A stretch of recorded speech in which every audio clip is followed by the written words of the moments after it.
मेरा नाम शीला है। मेरा 15 साल का देवर पति के ऑफिस जाते ही मुझसे मेरी शादी की वीडियो रिकॉर्डिंग मांगता। कहता, भाभी आपकी शादी की यूएसबी दे दीजिए, टीवी में लगाकर देखूंगा। मैं उसे दे देती, फिर वो अपना कमरा लॉक कर लेता।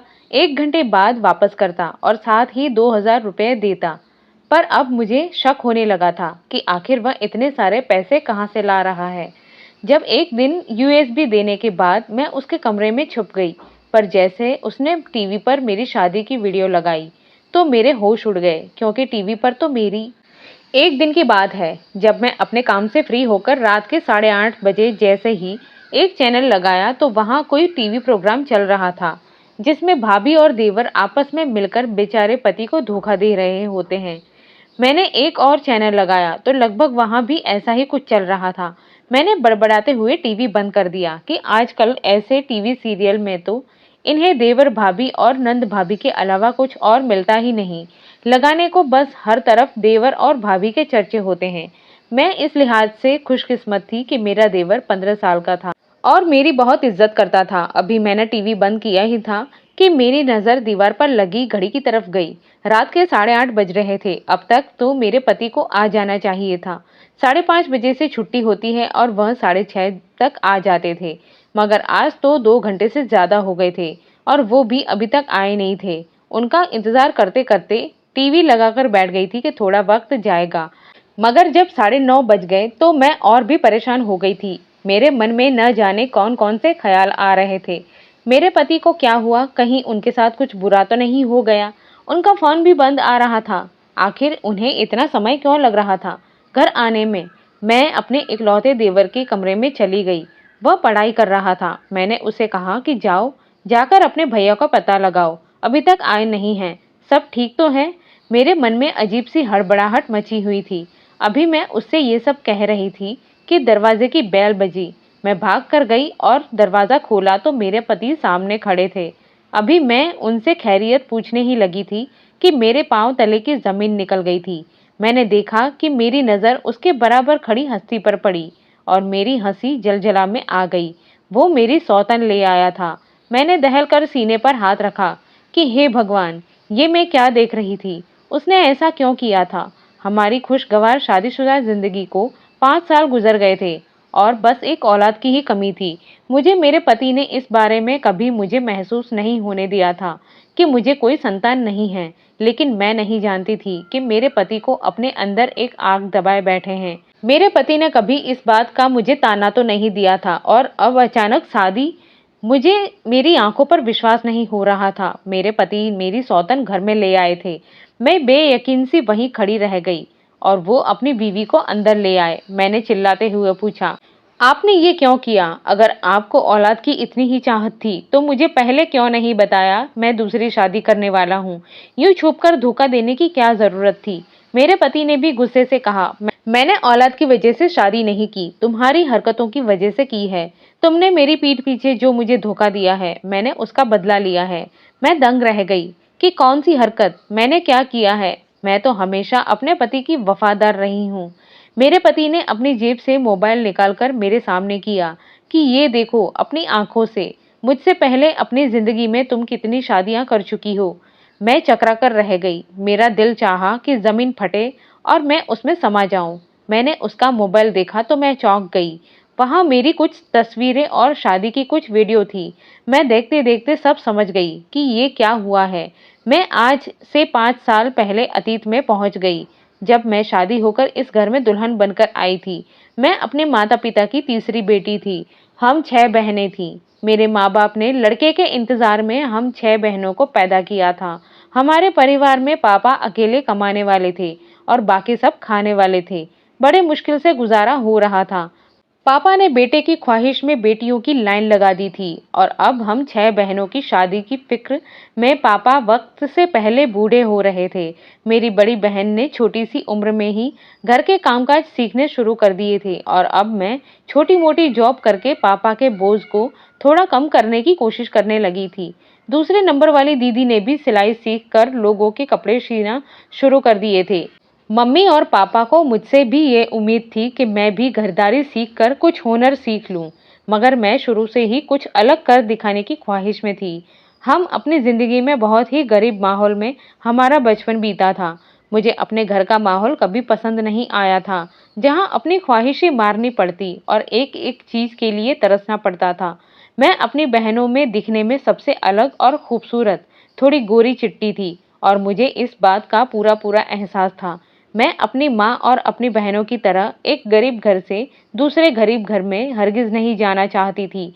मैंने अपनी माँ से साफ कह दिया था कि मैं किसी अमीर घर में शादी करूंगी या फिर किसी ऐसे घर में जहाँ पर परिवार से ज़्यादा लोग ना हो और मैं रानी बनकर राज करूंगी। किस्मत ने जल्द ही मुझे मौका भी दे दिया और मेरी मुलाकात विकास से हो गई। मैं अपने दोस्त की शादी में गई थी और वह मेरे पापा के दोस्त के रिश्तेदार का बेटा था। वह दिखने में काफ़ी हैंडसम और खूबसूरत पर्सनालिटी का था। उसके पीछे बहुत लड़कियां थीं, मगर मैंने अपने दोस्त से साफ कह दिया था कि तुम मेरी बात करवाओ इससे। अपने दोस्त के ज़रिए मेरी उससे बातचीत शुरू हुई तो मालूम हुआ कि वह अकेला है, माँ-बाप नहीं हैं, अपने छोटे भाई के साथ रहता है और उसकी बहुत अच्छी जगह नौकरी है। मैंने सोचा मुझे इससे बढ़कर फिर और कोई रिश्ता नहीं मिल सकेगा। यूँ मेरी दोस्त ने उसको मेरे लिए बात करके हमारे घर रिश्ता लेने के लिए भेज दिया। उसके परिवार में उसका छोटा 10 साल का भाई भी था। मुझे उसका भाई, जो मेरा देवर बनने वाला था, बिल्कुल अच्छा नहीं लग रहा था, क्योंकि उसकी शक्ल पर साफ नजर आ रहा था कि वह अपने भाई की शादी से खुश नहीं है। मैंने सोचा बच्चा है, इससे प्यार से पेश आऊंगी तो वह मान जाएगा। मेरी शादी हो गई। अभी मेरा पति कमरे में आया ही था कि उसके भाई की चीख सुनाई दी। हम भागकर बाहर गए तो वो सीढ़ियों से गिरकर चोट लगवा बैठा था। मेरा पति उसे अपने ही कमरे में ले आया और बाकी की सारी रात वह अपने भाई की देखभाल में लगा रहा और तब मेरे अंदर उसके लिए आग पैदा हुई थी। मुझे समझ नहीं आ रही थी कि मेरा देवर अपने भाई की शादी से खुश नहीं है। उसे अपना भाई किसी और के साथ शेयर करना बर्दाश्त नहीं हो रहा था। मैं इस बात की आगाही अपने पति को भी देना शुरू कर दिया था। धीरे धीरे मेरे पति को भी ये बात समझ में आ गई, मगर मुझे वो उल्टा तसल्ली देने लगे कि वो अभी छोटा है, बचपन से मेरे साथ रहा है, इसीलिए उसे ये बात धीरे धीरे समझ आ जाएगी। तुम इसे प्यार से हैंडल करोगी तो वो तुम्हारे साथ ठीक हो जाएगा। मैं उनकी बात से सहमत हुई थी। फिर मैंने अपनी तरफ से पूरी कोशिश की थी कि मैं उसके दिल में अपने लिए जगह बना लूं। भगवान गवाह है कि मैंने पूरे 2 साल अपने देवर के नखरे उठाने की कोशिश की थी कि वो मुझे कबूल कर ले, मगर वह उल्टा अपने भाई से मेरी उल्टी सीधी शिकायतें लगाकर और मुझे डांट पड़वाता रहा था।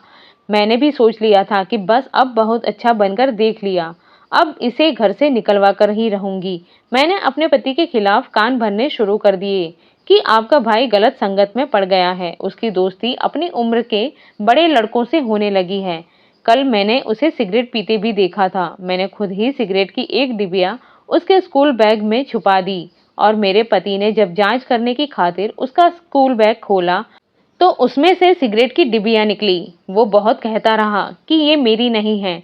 उसे नहीं पता कि उसके बैग में वो सिगरेट कैसे आई, मगर मेरे पति ने उसकी एक न मानी और मेरी सलाह पर उसे घर से दूर बोर्डिंग स्कूल में एडमिशन करवा दिया।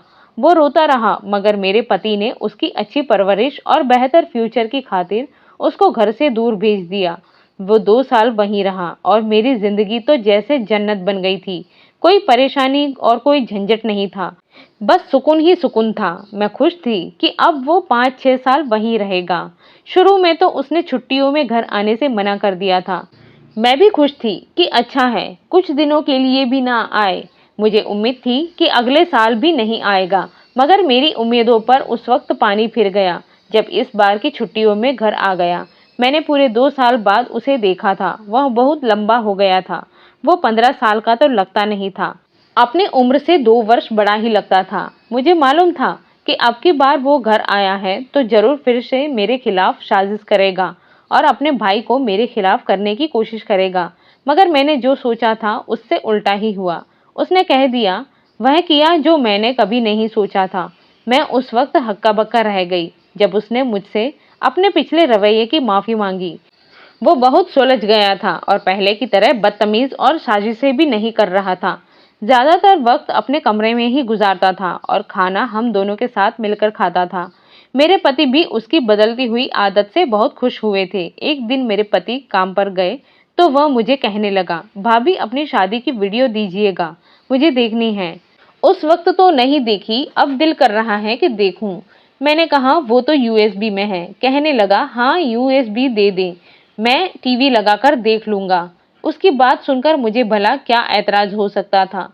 मैं अपने कमरे में गई और यूएसबी लाकर उसे दे दी। उसने मुझसे यूएसबी ले ली और अपने कमरे को अंदर से बंद कर लिया। इस बात पर मुझे कुछ शौक सा हुआ। ये बात मुझे कुछ समझ न आई कि भला कमरे को लॉक करना जरूरी था, मगर मैंने ध्यान नहीं दिया और अपने कामों में लगी रही। 1 घंटे बाद वो अपने कमरे से बाहर निकल आया और मुझे यूएसबी देकर थैंक यू कहने लगा और साथ ही 2000 रुपये भी मुझे पकड़ा दिया।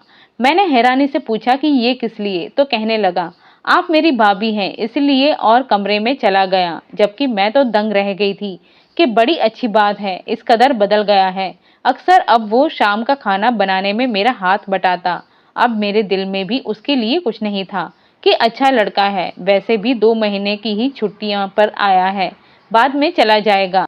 अगले दिन फिर से मेरे पति के काम पर जाने के बाद मुझसे यूएसबी मांगी। मैंने हैरत से पूछा, कल दी तो थी। कहने लगा, भाभी 1 घंटे में कहाँ पूरी देखी जाती है, मेरे पास सिर्फ 1 घंटा होता है, बाकी के वक्त मुझे पढ़ाई करनी होती है, इसीलिए रोज थोड़ी थोड़ी करके देखूंगा। उसकी बातों पर मैं इत्मीनान हो गई। उस रोज भी कमरा लॉक करके बैठा रहा। 1 घंटे बाद यूएसबी वापस दी और साथ ही फिर से 2000 रुपये भी दिए। मैंने उसे बहुत हैरानी से कहा कि ये 2000 किस लिए? कहने लगा, आपके लिए भाभी, आप इतना मेरा ख्याल रखती हैं, इतनी परवाह करती हैं, ये इसका इनाम है, रख लें। भाई के पैसे हैं जो उन्होंने मुझे दिए थे। अब अगर आप भाई को बता देंगे तो फिर से आपसे लेकर मुझे दोबारा दे देंगे, इसीलिए भाई को सोच समझकर बताइएगा।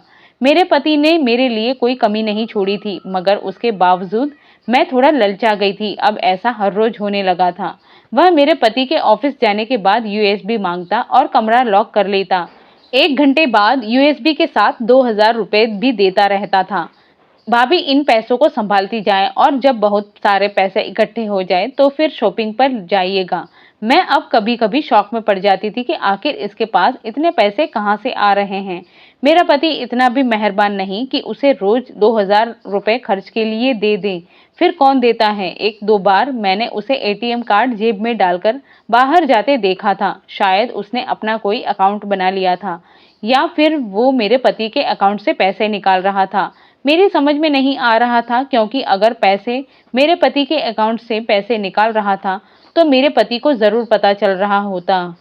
अब मुझे उसका कमरा लॉक करके शादी की वीडियो देखना भी शक में डाल रहा था कि कमरा बंद करने की क्या मतलब था। मैंने 1-2 बार कमरा खुलवाने की कोशिश की, मगर उसने दरवाजा ना खोला। पूरे 1 घंटे बाद ही खोला। कहने लगा, भाभी जब मेरा कमरा बंद किया होता तो खटखटाया ना करें, मैं बहुत जरूरी काम में बिजी होता हूँ। अब तो मेरा शक यकीन में बदल गया कि कुछ तो गड़बड़ है। ये करता क्या है कमरे में? और सबसे बड़ा सवाल ये कि ये पैसे इसके पास आते कहाँ से हैं? रोज मुझे 2000 रुपये देता है। मैंने फैसला कर लिया कि मुझे मालूम करना ही होगा कि ये सारा चक्कर क्या है, क्या छुपा रहा है। अगले दिन और शाम के वक्त घर से बाहर निकला तो मैं भी उसके पीछे पीछे गई कि देखूं तो सही वो कहाँ जा रहा है। वह बैंक गया था। मैं बैंक में देखकर हैरान रह गई कि इसमें तो मेरे पति का अकाउंट भी नहीं है। फिर ये यहाँ क्या कर रहा है? इसकी तो उम्र भी इतनी नहीं कि इसका अपना अकाउंट बना हो। और मान लिया कि अगर बना भी हो तो वह कौन सा कमाता था जो इस तरह आकर पैसे निकलवाए? ये सब क्या था? मेरा सर चकराने लगा। बैंक से सीधा वह घर आया था और आते ही अपने कमरे में चला गया। वो कुछ देर बाद यूएसबी लेकर अपने कमरे में चला गया। मैंने कमरे के बंद दरवाजे से कान लगाए। शादी की वीडियो थी, उसके बैकग्राउंड में तेज म्यूजिक भी था। अगर वो वीडियो देख रहा था तो म्यूजिक की आवाज भी आनी चाहिए, मगर कमरे के अंदर सन्नाटा था, जैसे कोई कमरे में है भी नहीं। अब तो मैंने पक्का फैसला कर लिया कि मुझे खुद अंदर जाकर देखना होगा कि वह करता क्या है। मैंने प्लान बनाया कि मुझे क्या करना है। अगले दिन जैसे उसने शादी की वीडियो मांगी, मैंने उसे यूएसबी दे दी, इससे पहले कि वो कमरे में जाकर बंद होता। मैंने उसे कहा कि मेरी तबीयत ठीक नहीं है, मैं सोने जा रही हूँ, जब उठूंगी तो यूएसबी दे देना। कहने लगा, ठीक है भाभी। मैंने कहा, अच्छा जाओ, जरा बाहर देखो कौन है। दरवाजे को किसी ने खटखटाया है। वह जैसे ही बाहर वाले गेट की तरफ बढ़ा, मैं जल्दी से उसके कमरे में आ गई और सोफे के पीछे छुप गई। उसने हॉल में आवाज दी, भाभी गेट पर कोई नहीं था और अपने कमरे में आकर दरवाजा लॉक कर लिया। मैं ऊपर होकर देखने लगी कि वो क्या करने वाला है। उसने अपना कंप्यूटर खोला और यूएसबी टीवी पर लगा दी। कुछ देर वह अपने कंप्यूटर पर लगा रहा और फिर टीवी पर एक शादी की वीडियो चलने लगी। उस वीडियो को देखकर मेरे होश उड़ गए, क्योंकि वहां टीवी पर दुल्हन मैं ही नजर आ रही थी, लेकिन बाकी सब कुछ अलग था। दूल्हा कोई और था, रिश्तेदार कोई और थे, शादी का सारा सेटअप कुछ और ही था। मेरे होश उड़ गए कि ये क्या कर रहा है, ये कैसे मुमकिन है कि मैं इस तरह किसी और की वीडियो में कैसे हो सकती हूँ। मैंने उसी वक्त अपनी जगह छोड़ी और उसकी तरफ आकर गुस्से से देखा। वो मुझे अपने कमरे में देखकर घबरा गया। उसे जैसे उम्मीद नहीं थी कि मैं उसके कमरे में आ जाऊंगी। वो एकदम से चौंक गया। वो हकलाकर पूछने लगा, भाभी आप यहाँ मेरे कमरे में? मैंने कहा, हाँ तुम्हारे कमरे में, क्योंकि मुझे शक हो रहा था कि तुम अपने कमरे में घंटा भर लॉक लगाकर क्या करते हो।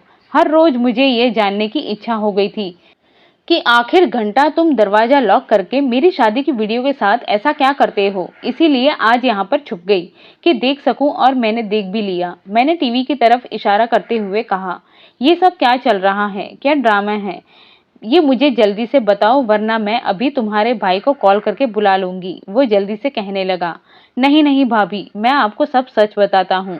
मैं असल में वीडियो एडिटिंग सीख रहा हूँ। भाई को और आपको सिर्फ इसीलिए नहीं बताया कि भाई गुस्सा करते कि पहले पढ़ाई तो पूरी कर लो। वहाँ बोर्डिंग स्कूल में बहुत से लड़के एडिटिंग करते थे, तो उनकी तरफ देखकर मुझे भी शौक होने लगा था और मैं भी सीखने लगा। हम लोग सिर्फ शौकिया करते थे, मगर फिर वीडियो एडिटिंग के प्रोजेक्ट मिलने लगे और हमें इसके बदले पैसे मिलने लगे। मैंने कहा, वो सब तो ठीक है, मुझे ये बताओ कि मेरी शादी की वीडियो क्यों मांगते थे? तुम उसे भी एडिट कर रहे थे ना? कहने लगा, भाभी मैं ज्यादा कुछ नहीं कर रहा था, बस दूल्हा और दुल्हन के चेहरे बदल रहा था। मुझे शादी की वीडियो एडिटिंग करने का प्रोजेक्ट मिला था, जिससे मुझे काफी कमाई होने लगी थी। काम बस इतना था कि किसी भी शादी की वीडियो एडिट करके उसमें दूल्हा दुल्हन के चेहरे बदल देना। मैं बस यही कर रहा था। आपकी शादी की वीडियो एडिट करके थोड़े बहुत बदलाव करके नई वीडियो बना लेता था और बहुत सारे पैसे मिलते थे, जिनमें से आधे मैं आपको दे देता हूँ। अभी आप जो देख रही हैं टीवी पर, इसमें से मैंने सब कुछ बदल दिया है। बस आपकी जगह किसी और दुल्हन का चेहरा लगाना है, फिर यह तैयार हो जाएगी। मैं कुछ कुछ समझ रही थी, लेकिन कुछ ऐसा था जो मेरी समझ में बिल्कुल नहीं आ रहा था। वह कहने लगा, भाभी इसमें कुछ गलत नहीं है, ना ही मैं गलत कर रहा हूँ। लोग इतनी महंगी महंगी शादियों की वीडियो नहीं बनवाते, क्योंकि फोटोग्राफर और मूवी मेकर लाखों रुपए लेते हैं। इसीलिए 10-15 हजार देकर वह किसी भी शादी की वीडियो में अपने चेहरे फिट करवा लेते हैं। मेरे पास तो किसी की शादी की वीडियो नहीं थी। आपकी शादी का ख्याल आया तो मैंने सोचा कि आपसे वीडियो ले लेता हूँ। प्लीज भाई को ना बताइएगा और डांटेंगे कि पढ़ाई किया करो, जबकि मैं तो पढ़ाई भी करता हूँ। अकाउंट भी किसी और के नाम पर है, मगर मैं इस्तेमाल करता हूँ। मैं उसकी सारी बातें सुनकर बाहर आ गई। जो कुछ वो बता रहा था वो सब कुछ टीवी स्क्रीन पर नजर आ रहा था। उसने मेरी जगह किसी और दुल्हन का चेहरा एडिट करके मुझे दिखाया था और तसल्ली करवाई थी, और मैं इत्मीनान भी हो गई थी। उसके 5,000 मिल रहे थे।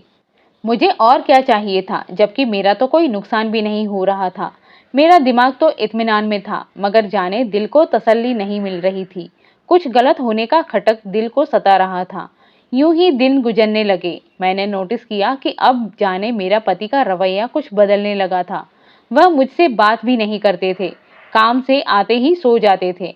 मैंने सोचा कि काम का प्रेशर होगा, इसीलिए ज्यादा सीरियस ना लिया, मगर अब पति के साथ खड़ी उसकी दूसरी बीवी को देखकर मैं हक्का बक्का रह गई थी कि मैंने क्या किया है। मेरे पति ने मेरे सामने मोबाइल किया और कहा, मुझे तुमसे ये उम्मीद नहीं थी कि तुम मुझसे पहले भी शादीशुदा रह चुकी होगी।